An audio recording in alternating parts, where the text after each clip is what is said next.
Jim Brown, greatest of all time. And what people don't know, Kanye, everybody knows, right? Does the world know Kanye? What people don't know about Jim? They say, first of all, he's the best football player, but they say he was an even better lacrosse player. Do you think so?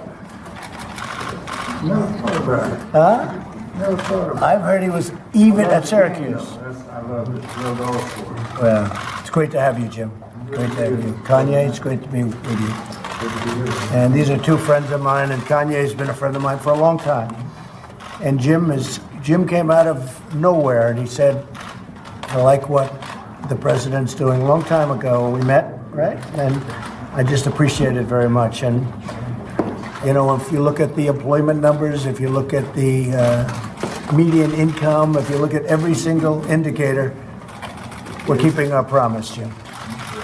Thank you. And I want to thank you. Yeah, I like North Korea, too.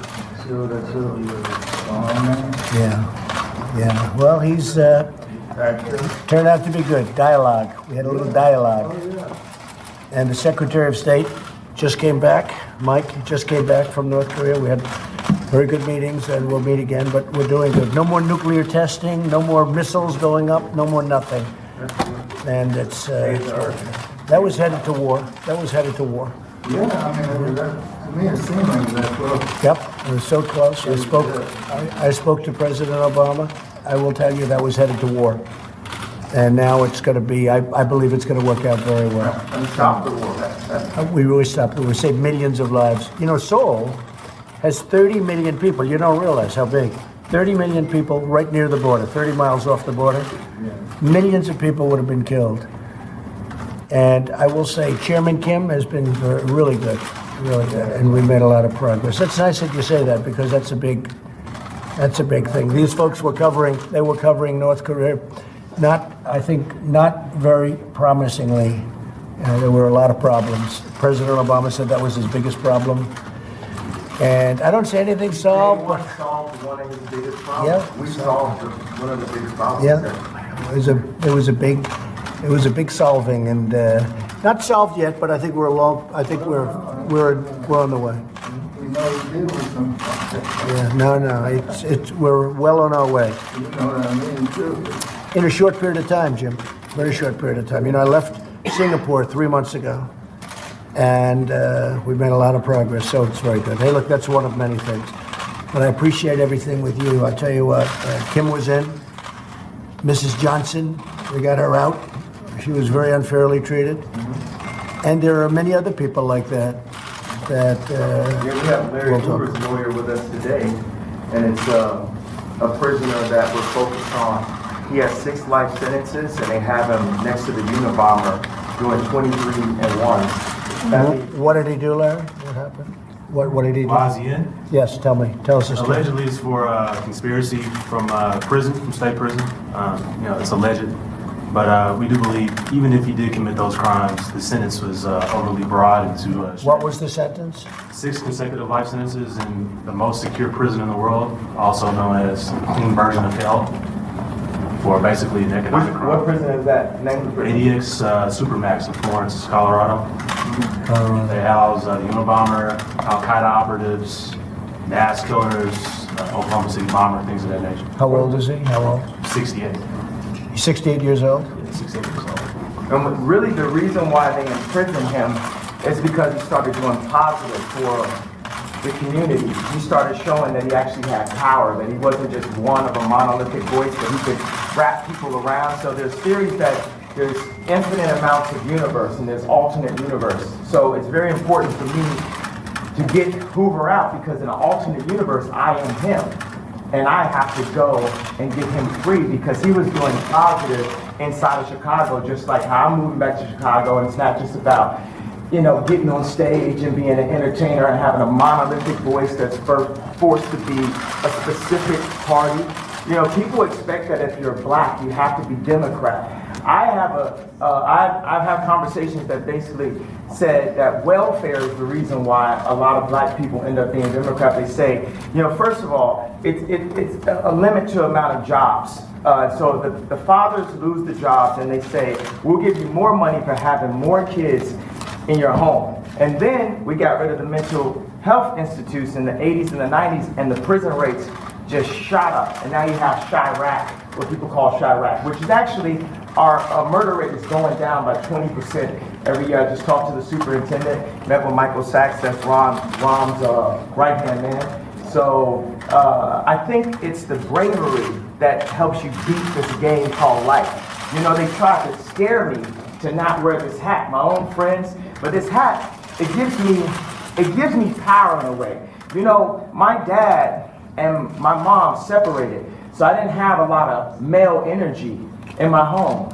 And also, I'm married to a family that, you know, not a lot of male energy going on. It's beautiful though, but there's times where, you know, it's something about, you know, I love Hillary, I love everyone, right?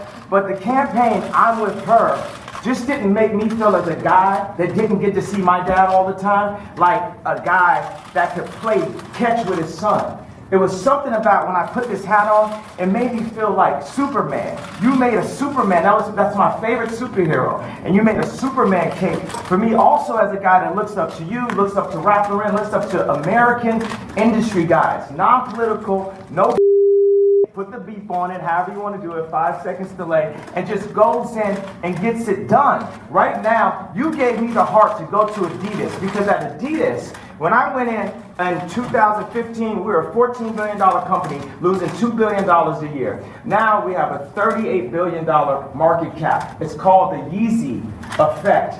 And I went to Casper. We had a meeting in Chicago, and I said, you have to bring manufacturing onshore, not even shore, into the core. It's not about the borders, the core of Adidas. And Chicago is the core of Middle America. We have to make Middle America strong. So I had to, because I had enough put on this hat.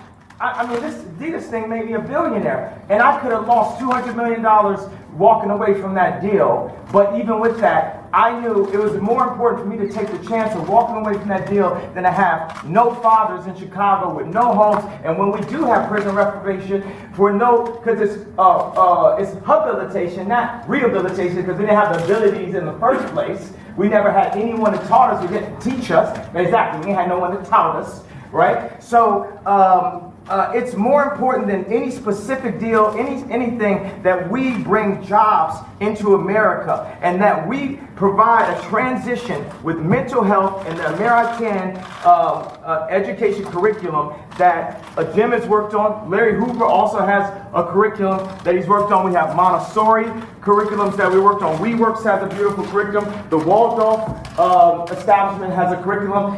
We have meditation. There's a lot of things affecting our mental health that makes us do crazy things, that puts us back into that trap door called the 13th Amendment. I did say abolish with the hat on, because why would you keep something around that's a trap door? If you build in a floor, the Constitution is the base of our industry, right? Of our country, of our company. Would you build a trap door that if you mess up and you accidentally something happens, you fall and you end up next to the Unabomber? You got to remove all that trap door out of the relationship. The four gentlemen that wrote the 13th Amendment, and I think the way the universe works is perfect. We don't have 13 floors, do we? You know, so the four gentlemen that wrote the 13th Amendment didn't look like the people they were amending. Also, at that point, it was illegal for blacks to read, or African Americans to read. And so that meant if you actually read the amendment, you get locked up and turned to a slave.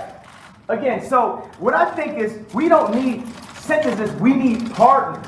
We need to talk to people. I was diagnosed with bipolar disorder.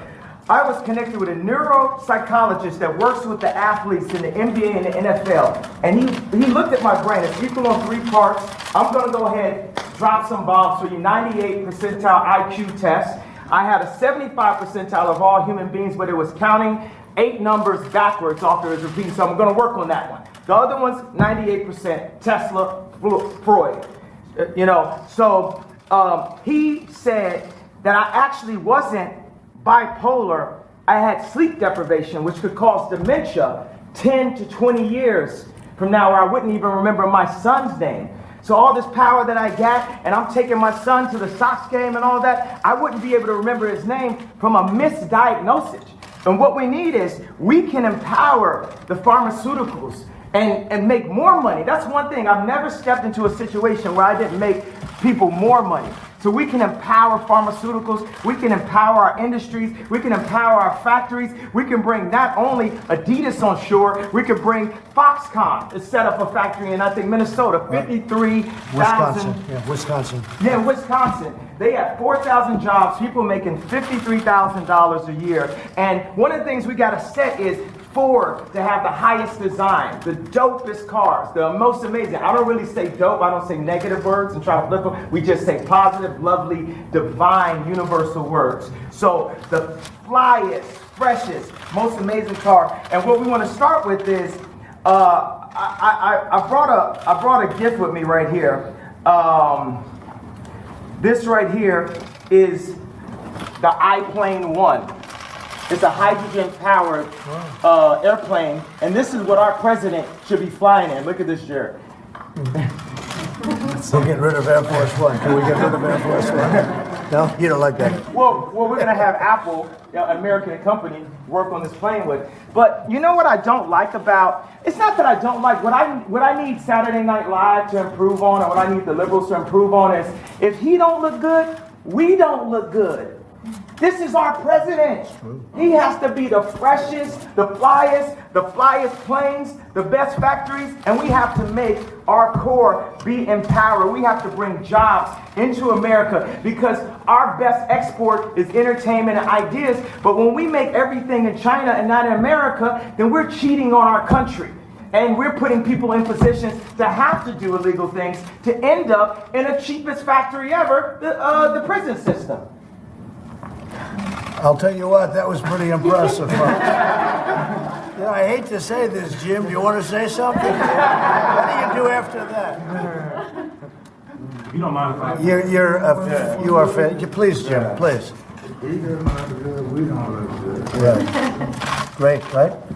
Isn't that a great statement? Yes, it is. And it's so true. As a country, it's so true. Very I've never seen Jim Brown impressed before. He was impressed. That's true. That statement is amazing, huh? Well, I want to tell you, it's great to have you guys with us. And we're going to go in, we're going to have some lunch. That was quite something. That was quite something. That was from the soul. Yeah, no. It's really, really very interesting. Yes, yeah, please. So you had said of President Bush that he doesn't care about black people. And you've heard some people say that about this president. How do you respond to that? What do you make of that? I think we need to care about all people. And I believe that when I went on to NBC, I was very emotional and I was programmed to think from a victimized mentality, a welfare mentality. I think that with blacks and African Americans, we really get caught up in the idea of racism over the idea of industry. We say if people don't have land, they settle for brands. We want Polo Sport and Obama again. We want a brand more than we want land because we haven't known how it feels to actually have our own land and have ownership of our own blocks. So when you don't have ownership, then it's all about how something looks. It's about the patina, it's not about the soil, it's not about the core. So we focus more on, is somebody wearing something, is someone disrespecting, so I gotta shoot them, or the idea of someone being racist. You know, we talk about police murders, which we definitely have to discuss, and we have to bring nobility to the police officers and make the police officers are just like us. But this is this whole hate building, right? And that's a major thing about racial tension. And we also, as black people, we have to take a responsibility for what we're doing. We kill each other more than police officers. And that's not saying that the police officer is not an issue because they are in a position of power. But sometimes they're in placement of law enforcement. They need to be law power. It's force versus power. When you shouldn't have to force people to do that. So a lot of times the police officer is sitting there, they're being forced to do this and forced to do that block, and then they force somebody into something and force something. We have to release the love. throughout the entire country and give opportunities. A lot of times it's just the overall lack of reparations that we, at any given point, we say, oh, this is racist, this is racist, this is racist, this is racist. So we don't have the reparations, but we have the 13th Amendment. We got to open up the whole conversation. So, and that's a move. One of the moves that I love that liberals try to do, the liberal would try to control a black person through the concept of racism because they know that we are very proud, emotional people. So when I said I like Trump to like someone that's liberal, they'll say, oh, but he's racist. You think racism can control me? Oh, that don't stop me. That's an invisible wall. Mr. West, what would you like? But you don't think Oh, your question. You had one question. We're going to go to another question. Okay. I answered your question. I don't answer questions in simple sound bites. You are tasting a fine wine. It has multiple notes to it. You better play 4D chess with me like it's Minority Report. Because it ain't that simple. It's complex. Mr. West, what would you like? Well, Chicago Sun-Times, so I would like to know what you would like to ask President Trump to do for Chicago. You're here to talk about crime in Chicago. The thing that the head of the police and Mike Sachs met with me last night at the Soho House about was we feel that stop and frisk does not help the relationships in the city. And everyone that knew I was coming here asked about stop and frisk. That's the number one thing that we're having this conversation about. Another thing is opening up industries, and we've got to get some tax breaks because we're making we got a speed factory in Atlanta, but the shoes are costing us $300, so it's costing us too much to make things. So we need some prototypes here so we can get people back working. So China can't just beat us and Vietnam can't beat us. You got Levi's, the greatest jeans company in the world, making their jeans in Vietnam. So we're going to need to get a few breaks to be able to have some places in my hometown of Chicago and the 2.7 million to the 9 million surrounding suburbs where we can create some factories. Now, I think it would be cool for them to be Trump factories because he's a master of industry. He's a builder. And I think it would be cool to have Yeezy ideation centers, which would be a mix of education that empowers people and gives them modern information. Like sometimes people say, this kid has ADD, this kid has ADD. He don't have ADD, school is boring. It was boring, it's not as exciting as this. We have to make it more exciting, we have to mix curriculums. You play basketball while you're doing math. You learn about music while you meditate in the morning. We have to instate mental health and art programs back into the city. So those are, and also Larry Hoover is an example of a man that was turning his life around. And as soon as he tried to turn his life around, they hit him with 6 life sentences. So I believe you say don't tear down the statues. Larry Hoover is a living statue. He's a beacon for us that needs to see his family, that needs to go out and represent. When you have a block leader on every single block, they can own the block as their own. That's something I learned from Jim Brown from A Mayor I Can. We need to put curriculums from people who really came from the streets, not people who are just trying to set us up to go into a work system or prison system that applies to what people are really going through, which Jim Brown has created. What about gun violence with all the debate about the Second Amendment going on? The problem is illegal guns. Illegal guns is the problem, not legal guns. We have the right to bear arms. President Trump has said that he favors stop and frisk. Are you guys going to be discussing that? Do you think you can change his mind? Yeah, we're gonna discuss. I didn't mean to put you on blast like that, bro. But it's definitely. I'm open-minded. I'm here. I am I'd like him open-minded. to speak at one of your rallies. He can speak for me anytime he wants. He's been a great guy. He's a smart cookie. Smart. He gets it. These two guys, Jim Brown, he's been doing this for a long time. Is a future presidential candidate? Could very well be. Only after. Could very well be. That's good. I'm glad to hear that. We have a good, and the thing is, let's stop worrying about the future. All we really have is today. We just have today, over and over and over again, the eternal return, the hero's journey. And Trump is on his hero's journey right now. And he might not have expected to have a crazy like Kanye West run up and support. But best believe, we are going to make America great. Now the thing is, another thing is black people have an issue with the word again. And I believe my feeling from that is because I'm going to go all the way Sigmund with it, because time is a minute. All we have is now. All we have is today. So the word again, it doesn't hurt us because of the idea of racism and slavery and different things. It hurts us because we need to focus on who we are now, today. I believe. So I actually brought some hats in that have a bit of a transition. I'm not trying to put you off the spot a little bit. I made a hat that says "Make America Great." Just that. But I would love to see at the Super Bowl Trump wearing the "Make America Great" hat, Colin wearing the "Make America Great," and showing that we can bend a bit on this side, we can bend a bit on this side, and we can learn how to be malleable in the infinite universe that we are and the loving beings that we are. That we don't have to stick to all traditions. And we aren't a size. We are one unit. We are one country. We are one moment in history and time. We might have been here before, but right now, we're here together. And the greatest value that people have are other people. And we need to stop working on red and blue. It's like a gang again.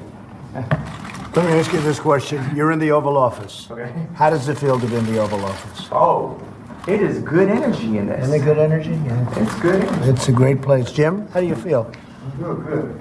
Yeah. I truly feel good. I thank you, too. You're so respected. And what Kanye's doing has been incredible. All over the world they're talking about this. And I have to tell you, I had important meetings today with senators and with everything. Nobody cared. They wanted this meeting. This is the meeting. Is that right? I can say that to John. No, the others were good, right? But this is what they want. Maybe only you would be here. Well, it's my honor, Jim. I want to tell you, I've been a fan of yours for a long time. A long time. Nobody like you. Nobody like you. No athlete like you. Well, you know why I'm here? I'm here to serve. Well, it's really nice, man. I'm not here to ask for anything. Well, and you know, that's always been the way Jim has been for a long time. And he just wanted to help, and it's something special. Jennifer, did you have a question? I guess what do you feel about Tom Frisk? Are you gonna? Well, we're going to look at it. I'm open to everything. Hey, look, I think it's a shame what's happening in Chicago. What else can be done? I'm in Chicago a lot too. I have nice things in Chicago. You know that, right? And I hate to see what's happening. They're having the numbers of people being shot and killed, and it's not for this country. So they have to do something, and I am totally open. If we can do it a different way, Kanye, I'm totally open. But they have to do, I mean, we all agree they have to do something, that's for Mr. sure. President, is it a law enforcement issue, a legislation? Well, maybe it's a combination of both. Yeah, I guess it is, but I think it's probably a combination of both. And it's also a respect issue. They respect this guy, they respect this guy. That's a big thing. Right now, they're not respecting, let's say, your mayor or let's say your leadership in Chicago, but certainly it shouldn't be happening. What's going on there should not be happening. Steve, go ahead. What do you want this meeting to lead to in terms of prison? Honestly, from our standpoint, this was just set up to be a lunch of two people that I like, and I guess they like me. And we're gonna have lunch. We're gonna talk. You said, yes, you know I love you. I know. Did I? But I don't want to put you in that spot. But No, I'm standing in that spot. I love this guy right here. Let me give this guy a hug right here. I love this guy right here. That's really nice. Yeah. Come here. That's really nice. And that's from the heart. I didn't want to put you in that position, you know, but that's from the heart. Special guy. These two are special people. Whether you like it, whether you don't like it, they're special people. And I appreciate it. Jim, Kanye, I appreciate it. So let's go have some lunch. Okay? Thank you all very much. All right, guys, let's go. Make your way out. That was great.